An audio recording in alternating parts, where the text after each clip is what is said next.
তেওঁলোকে পৰাজয় বৰণ কৰিছে কাৰোবাৰ পৰাজয়ত আনন্দ পাবলগীয়া একো নাই বিশেষকৈ হিতেশ্বৰ শইকীয়া ডাঙৰীয়াৰ পুত্ৰৰ যিটো পৰাজয় সেইটো ব্যক্তিগতভাৱে মই কেতিয়াও আনন্দ নকৰো যে খুব ভাল হল কিন্তু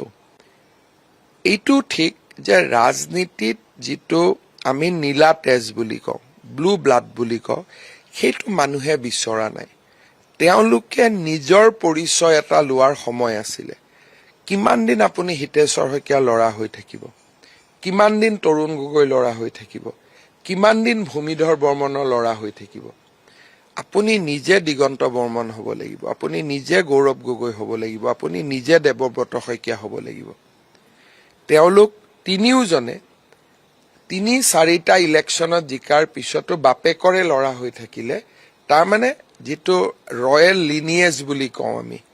সেইটোক তেওঁলোকে এৰিব পৰা নাই তাৰমানে এতিয়াও তেওঁলোকে জনতাৰ হ'ব পৰা নাছিলে